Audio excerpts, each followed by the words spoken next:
And welcome back to Grandma's Corner in a Wealthy Place, where we will receive words of wisdom and life lessons from Grandma Wells. So just come sit and stay a while.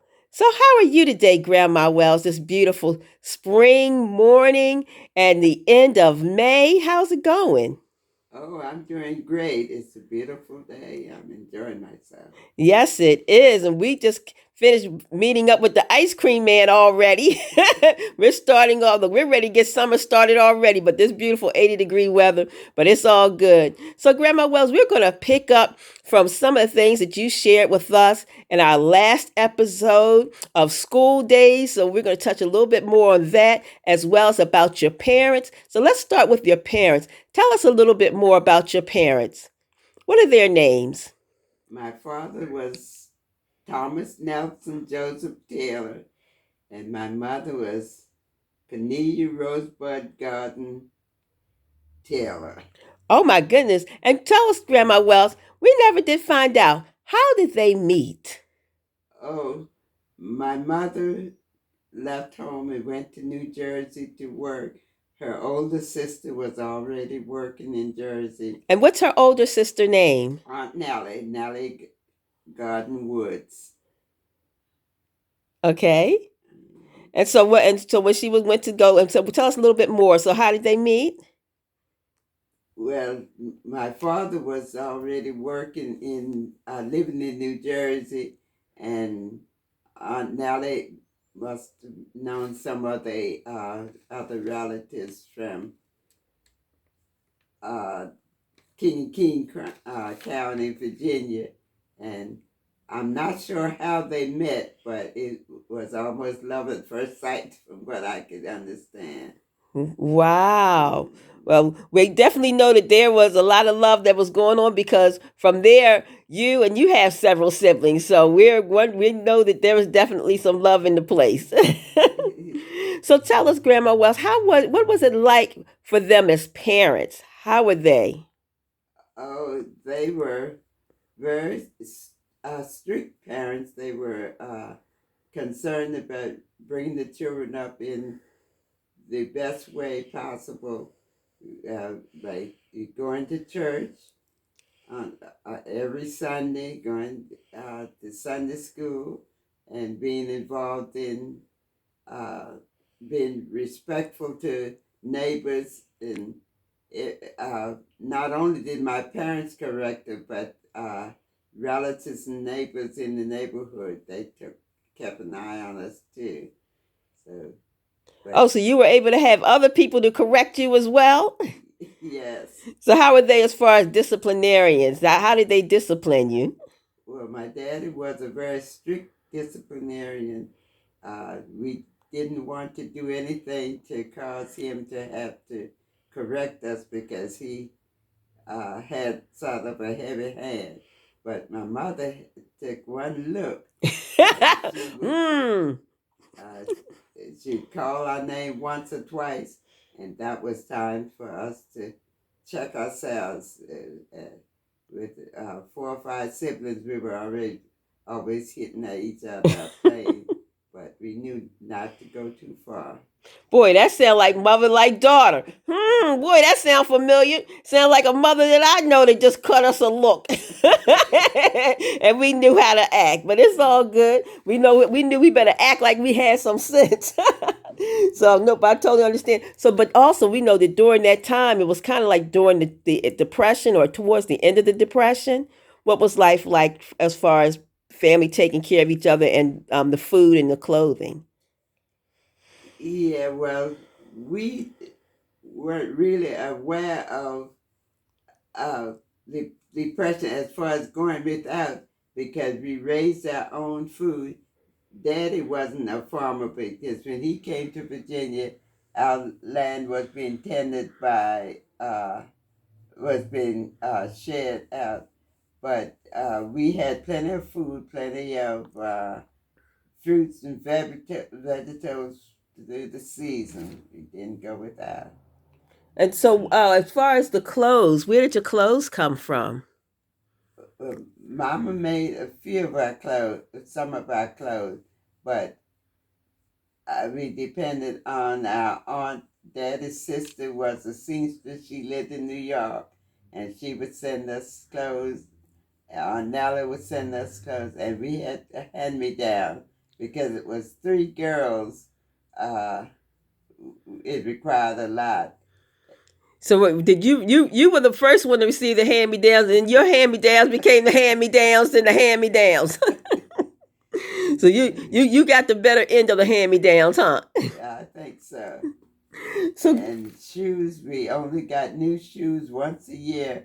But my daddy, I guess you call him a cobbler because he would repair our shoes. And it wasn't until later that we might have had a problem where we had to put cardboard in our shoes and whatnot.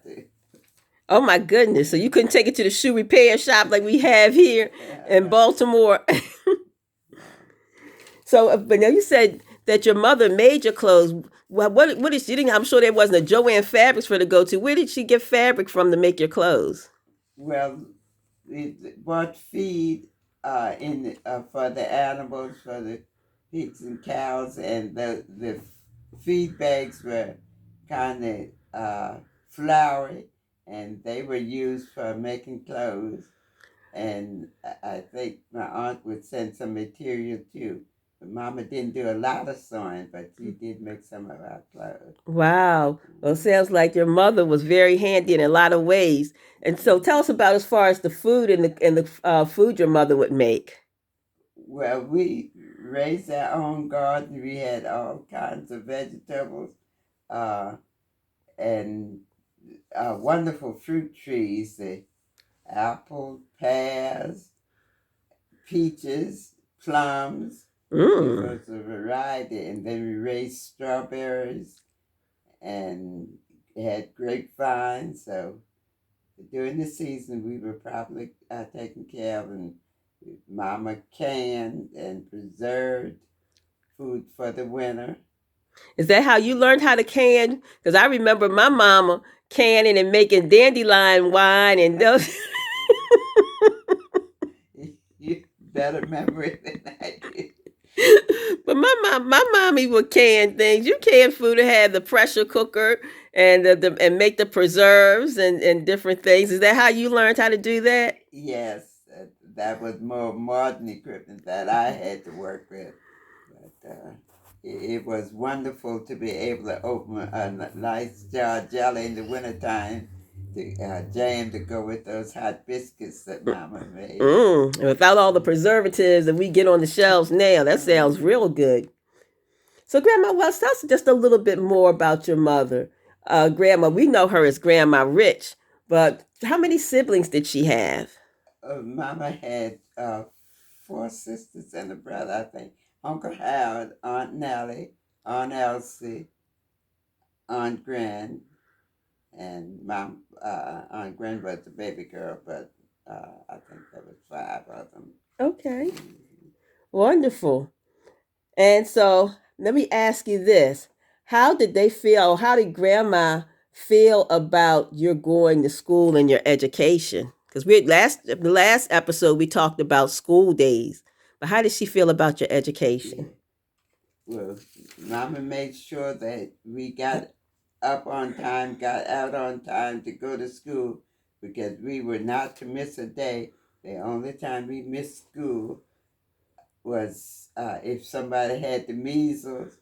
And I don't remember us having a lot of bad weather because we plowed through the snow if it wasn't too deep. And What, you didn't have snow days to stay home? never. You never stayed home because it was so hot that they had to close the school for you to stay home. That didn't happen with us in Warsaw. Oh my goodness! What would they do? Pump up the air conditioner? Or you were the air conditioner, huh? Open those windows wide, and then we had the straw fans, the straw bushes that we fanned with too, but not in school, but in church and whatnot at home. Oh, wonderful. Well, let's talk a little bit more about the chores, because I know as children that you had chores that you had to do. So tell us a little bit more about your chores. Well, in the summertime, it wasn't so bad, but as fall came, it was necessary for us to gather wood and pile it up and uh, get cut little tree branches and make kindling to start the fire because we had wood stove to cook on and then the potbelly stove in the living Oh, room wow. to keep us warm in the wintertime. So we had to make sure that we had a plenty of wood, and that meant after my brother left, that Evelyn and I had to cut down little trees, and then we had wood brought into piles of wood, so we had something to last through the winter.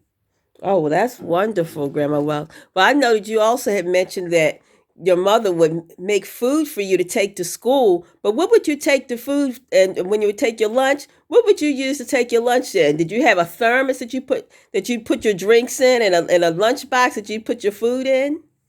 No, nothing like you all had today. We had half-gallon molasses buckets that molasses syrup that would be purchased at the store, and we kept those little. They weren't aluminum buckets, but kept those little buckets, and we put our lunch in the biscuits and maybe a piece of fruit, but that was it. Well, what about candies and cookies and cakes and things like that? What did you do for desserts?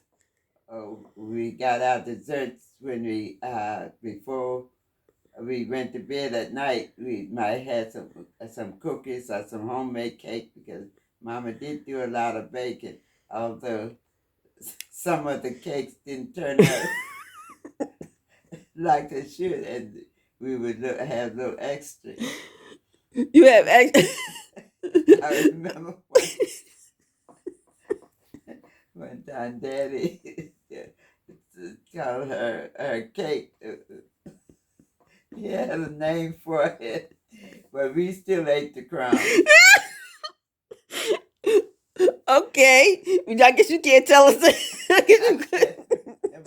Okay, children are watching this show, Grandma Wells. No, no, we won't. We won't ask you to tell us the name that your father had for those special. We'll call them the special cakes. Okay. Moving right along.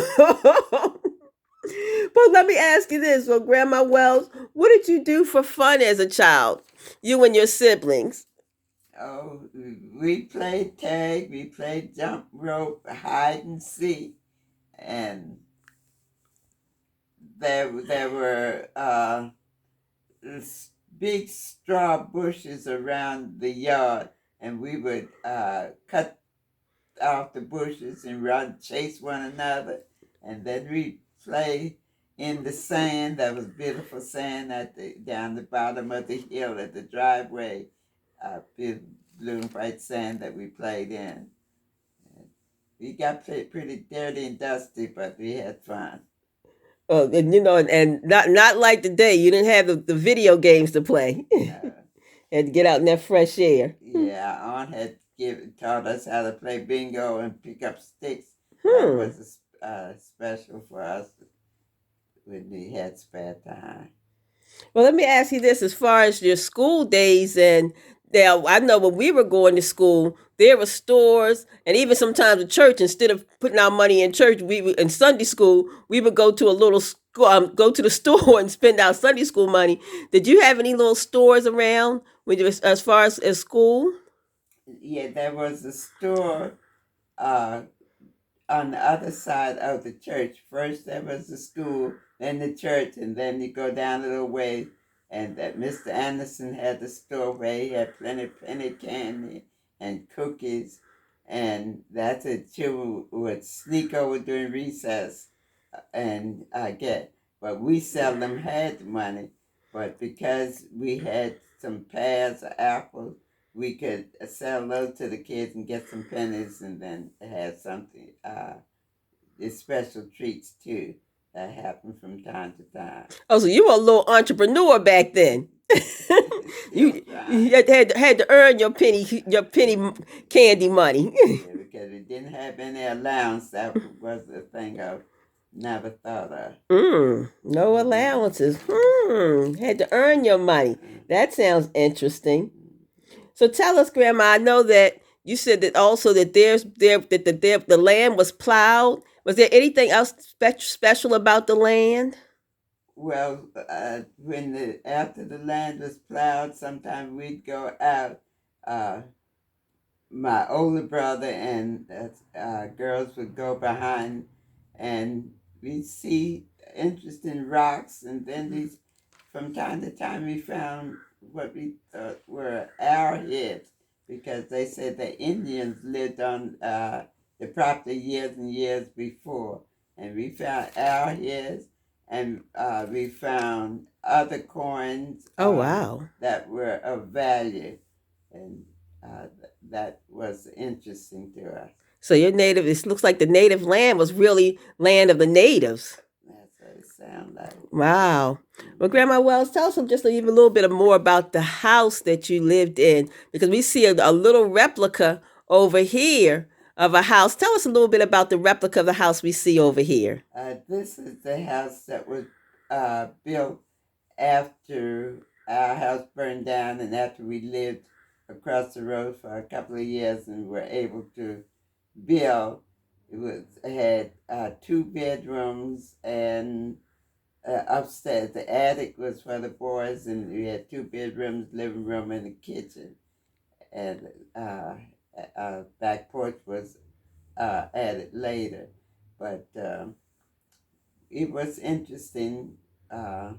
We were able to come in come in from school, put our things down, and when we came home from school, we had to pull our shoes off and save them for, especially in the warm days, save those, take care of them.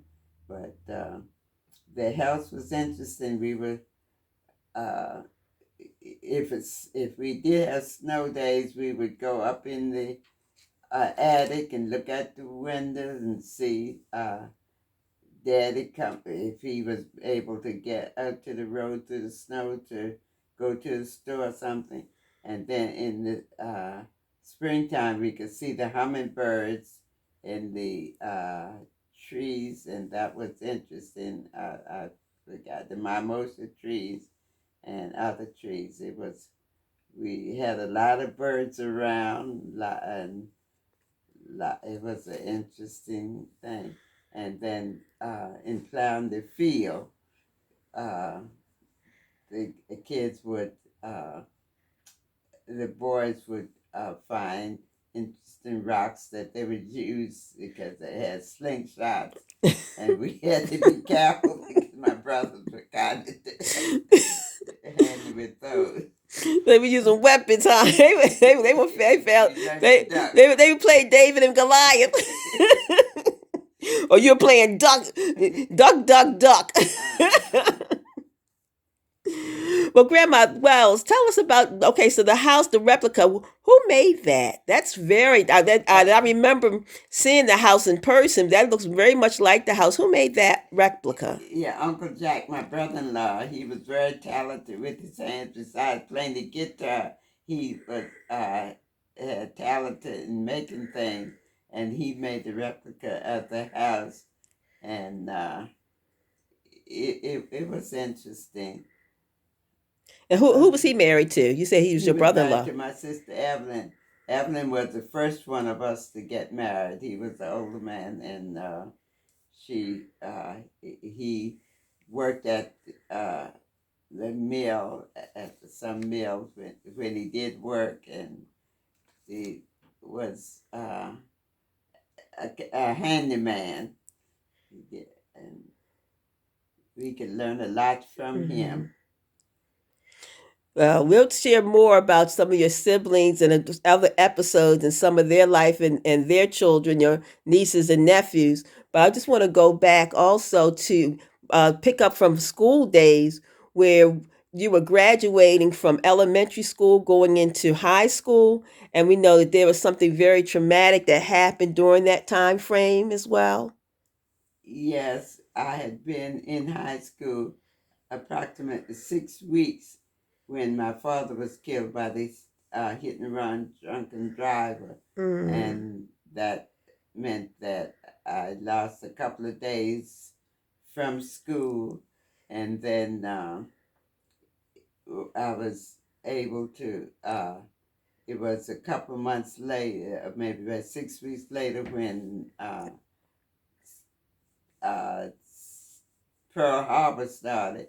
And then I was able to get my first job because uh, Daddy used to give me quarters to wash his socks and handkerchiefs on Saturday, and that was my little extra change along with the when relatives came to town. They give the people would give us little change.